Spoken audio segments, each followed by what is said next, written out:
अस्सलाम वालेकुम नाज़रीन, मैं हूं एहतशाम कियानी। आप देख रहे हैं मेरा यूट्यूब चैनल। आपको बताएं कि इमरान खान की रिहाई के इम्कानात बढ़ना शुरू हो गए हैं।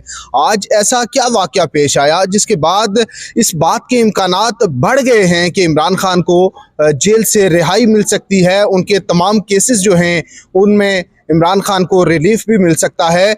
इस मुतालिक साकिब बशीर और सोहेल रशीद दो सीनियर कोर्ट रिपोर्टर्स हैं। तमाम हालात में बड़ा बगौर उन पर नज़र रखते हैं। इनसे बात करते हैं। साकिब बशीर साहब, आज इमरान खान की 9 मई वाक़यात से मुतालिक जो मुकदमात थे, 12 मुकदमात में ज़मानत हो गई है, तो इलेक्शन के फौरी बाद ये ज़मानत होना किस तरफ का इशारा है? क्या आपकी इस हवाले से राय है?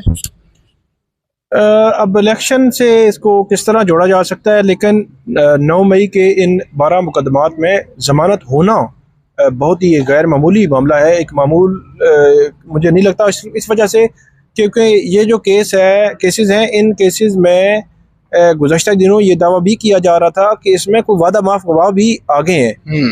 तो अगर वादा माफ गवाह भी आगे हैं, केस मजबूत भी था, तो फिर अदालत ने ज़मानत दे दी। अब ये देखना होगा कि अदालत जो फैसला जारी करेगी उसमें क्या वजूहात, उस किन वजूहात की बुनियाद पर यह ज़मानत मंजूर की गई है। क्यों अदालत ये समझती है कि इनको ज़मानत पर रिहा कर दिया जाए, और अगर इनको जो प्रोसिक्यूशन है उन्होंने मेन जो पूरे मामले में मेन जो है वो मुलज़म बनाया है इस सारे किस्से में, तो उनको क्यों ज़मानत दी जा रही है, इसका पता चलेगा कि रीजनिंग क्या है। क्योंकि जजमेंट जो आएगी उसमें रीजनिंग आएगी, लेकिन एक चीज़ तो बज़ाहिर ऐसे लगती है कि एक गैर मामूली जो है वो मामला हुआ है। सोहेल रशीद साहब, 9 मई वाक़यात के जो केसेस हैं उन 12 मुकदमात में ज़मानत मिल गई है, तो जो बाकी मुकदमात जिनमें सज़ाएं हैं उनके हवाले से आपको क्या लगता है? वो सज़ाएं बरकरार रह सकती हैं? उन मुकदमात में सॉलिड एविडेंस के साथ मुकम्मल ट्रायल प्रोसीजरल चलाकर सज़ाएं दी गई हैं? देखें, दो अलग अलग चीज़ें। एक तो 9 मई की आपने बात की, 9 मई पर मुख्तलिफ थानों में अलग अलग मुकदमात दर्ज थे। उनमें आज जिस तरह की इतलात हैं कि जो मेन प्रोसिक्यूटर थे वो पेश ही नहीं हुए थे, और उनके जो जूनियर थे वो पेश हुए और उन्होंने मज़ीद वक्त मांगा, जिस पर अदालत ने मज़ीद वक्त नहीं दिया और ज़मानत दे दी। लेकिन ये गैर मामूली इसलिए है कि 12-13 मुकदमात में एक साथ ज़मानत दे दी गई। और क्यों इसके असरात फौरी नहीं होंगे उस तरह से, क्योंकि इमरान खान और शाह महमूद कुरैशी दोनों सजा याफ्ते हैं और जेल में, तो इन जमानतें देने से फौरी तौर पर उनके कोई ये असर भी नहीं पड़ना था कि वो बाहर आ जाएंगे। तीसरा एस्पेक्ट इसका ये है कि आज के दिन कम अज़ कम, जबकि इलेक्शन के सिर्फ 1-2 दिन बाद हम बैठे हुए हैं, तो जिस तरह से अवामी मैंडेट आया है उसके बाद एक चीज़ें थोड़ी सी जो है ना एक नई सांस ले रही हैं। तो उसमें मेरा ख्याल है जो अदालत थी उसने भी उस चीज़ को देखा, और प्रोसिक्यूटर सबसे पहले अदालत में इतने अहम केस में अगर पेश नहीं हुए तो मेरा ख्याल है थोड़ा सा क्लू लेस थे कि अब किस तरफ चलना है, क्या करना है। तो वरना ऐसा नहीं हो सकता कि इस केस में वो पेश ना हो जबकि डेट पहले से फिक्स हो। तो अब उसके बाद रिहाई तो नहीं मिलनी, लेकिन नए किसी केस में अगर गिरफ्तारी नहीं होती तो जो केसेस जिसमें वो गिरफ्तार है सजा याफ्ता होकर, 3 केसेस, उन तीनों की जो लीगल वैल्यू है या हैसियत है फैसलों की, उस पर काफ़ी क्वेश्चंस उठे हुए हैं। और उसमें ये सबसे पहले कहा जाता है कि प्रोसेस फॉलो नहीं हुआ और ये आला अदालतों में फैसले बरकरार नहीं रह सकेंगे। अगर वो चैलेंज होते हैं और सस्पेंशन को बड़ा तेज़ी के साथ फॉलो किया जाता है पीटीआई की वकला टीम की जानिब से, और हाई कोर्ट उनको सस्पेंड कर देती है, तो ये मेरा ख्याल है 1 मंथ के अंदर की एक्सरसाइज में ये सब मुमकिन है, और उसके बाद इमरान खान की रिहाई की सूरत निकल सकती है। लेकिन अभी इसमें हमने स्टेट का एक रिएक्शन देखना है कि एक जो अभी सिटिंग इंटरिम गवर्नमेंट है उसने एक कमेटी कायम की हुई थी 9 मई के वाक़यात की, उसकी सारी रिपोर्ट अभी आना बाकी है। वो रिपोर्ट अगर अचानक से आ जाती है और उसमें डिक्लेयर हो जाता है कि इमरान खान पूरी तरह इन्वॉल्व है और उस पर एक दोबारा से एक पूरा माहौल बन जाता है, तो फिर इमरान खान के लिए और मुश्किलात होंगी। ये अभी सारे एस्पेक्ट्स मैंने आपके सामने रखे हैं कि ये सिनेरियोज बन सकते हैं, लेकिन आज के दिन की हद तक उनको रिलीफ बड़े अरसे बाद मिला है। आज के दिन कम अज कम उनको ये बड़ा रिलीफ है कि उनकी जमानत कन्फर्म की गई है। तो जो हम बात कहना चाह रहे हैं वो ये है कि अभी 12 केसेस में रिहाई अब उनकी जो है ना हो चुकी है, लेकिन वो जेल में इसलिए रहेंगे क्योंकि वो साइफर केस में, तोशाखाना केस में, इनमें वो सजा याफ्ता होकर गिरफ्तार हैं। शेख रशीद बाहर आ गए हैं क्योंकि उनके ऊपर कोई और केस नहीं था।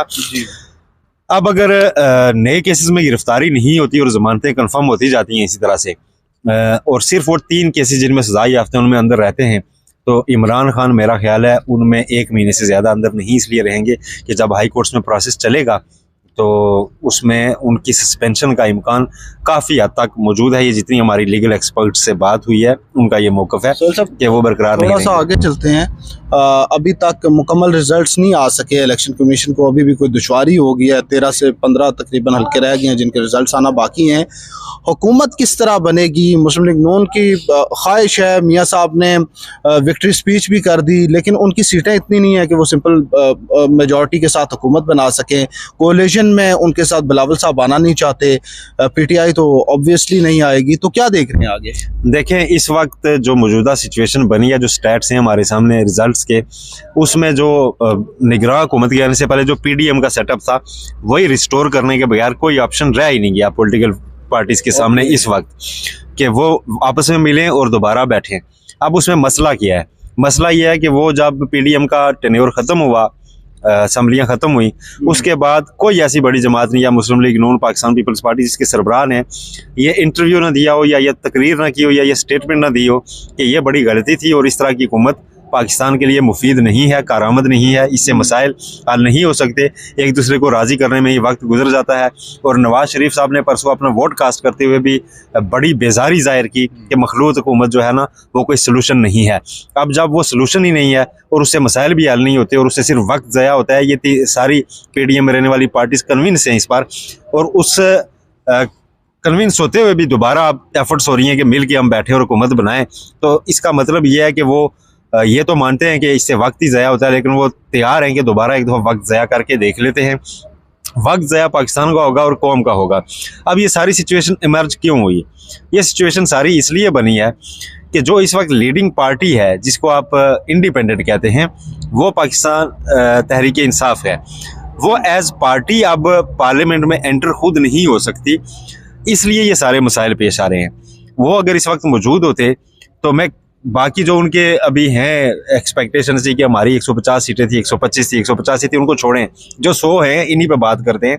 इसके साथ वो आज़ाद उम्मीदवारों को मिला के एक आधी पार्टी साथ और रखते और वो हुकूमत बना सकते थे, लेकिन अब वो नहीं बना सकते क्योंकि उनके पास इलेक्टोरल सिंबल बाकी नहीं बचा था। और इसलिए हमने उस दिन इस फैसले को क्रिटिसाइज़ किया था, फैसले को, कि इसकी वजह से पाकिस्तान इस सिचुएशन का शिकार हो सकता है, आज जिसका हो चुका है।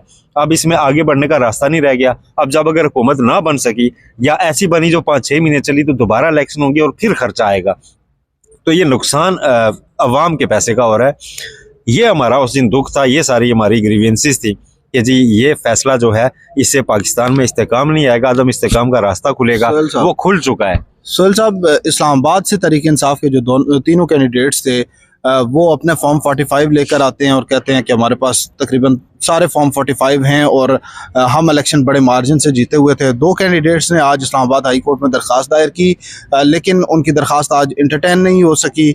सारे फॉर्म 45 लेके शोएब शाहीन अली बुखारी घूम रहे हैं, तो वो उस पर जरा। शोएब शाहीन अली बुखारी आज यहाँ पे घूम रहे हैं। आमिर मसूद कल शाम में इलेक्शन कमीशन में था तो वहाँ आए थे और खुद आके उन्होंने कहा जी कि मैं पहचान भी नहीं सका ना, वो ऐसे वो आए, उन्होंने कहा जी कि पहचाना मुझे, मैं वो हूँ जिसके साथ रात को 42,000 की डकैती हुई है। तो फिर उन्होंने अपने फॉर्म्स दिखाए। अभी शोएब शाहीन साहब यहाँ मुझे दिखा के गए हैं, सारे फॉर्म्स उनके पास मौजूद हैं सेपरेटली, यानी एक पोलिंग स्टेशन का उनके पास सिर्फ अभी नहीं पहुंचा था, वो भी कह रहे थे बंदा लेके आ रहा है, बाकी उनके पास हैं और उसके मुताबिक वो काउंट कर करके बता रहे हैं कि मैं 53,000 की लीड से जीता हुआ हूँ ये इलेक्शन। ठीक है, तो वो कहते हैं कि हमारा तो ये मामला तो है नहीं कि गिनती दोबारा करें। दूसरी अहम बात, उनके साथ जितने भी मुखालिफ उम्मीदवार थे तारिक फजल चौधरी के अलावा, वो सारे उनकी फेवर में अब ट्वीट्स कर रहे हैं और एक इकट्ठी प्रेस कॉन्फ्रेंस भी करने जा रहे हैं वो शोएब शाहीन के साथ बैठ के। मुस्तफा नवाज खोकर भी, जमात इस्लामी वाले भी और शायद लब्बैक वाले भी और पीपल्स पार्टी वालों से भी उनकी बात जारी है कि वो सारे बैठ के प्रेस कॉन्फ्रेंस करेंगे कि भाई इस्लामाबाद के शहरियों के वोट पे जो है ना उनका मैंडेट उनको दिया जाए, शोएब शाहीन जीते हैं। और वो सारे अपने पास फॉर्म 45 वही दिखाएंगे जो शोएब शाहीन के पास हैं कि यही सारे हमारे पोलिंग एजेंट्स को भी मिले थे पोलिंग स्टेशन से, ये हमने भी कलेक्ट किए हैं, हमारे मुताबिक भी शोएब शाहीन ये इलेक्शन जीते हुए हैं। और उसके बाद वो तारिक फजल चौधरी साहब को और नून लीग को चैलेंज करने जा रहे हैं कि आप भी अपने फॉर्म 45 दिखा दें, अगर आपके पास हैं कि आप किसी जगह से जीते हुए हैं तो आप विक्ट्री अपनी दिखा दें हमें।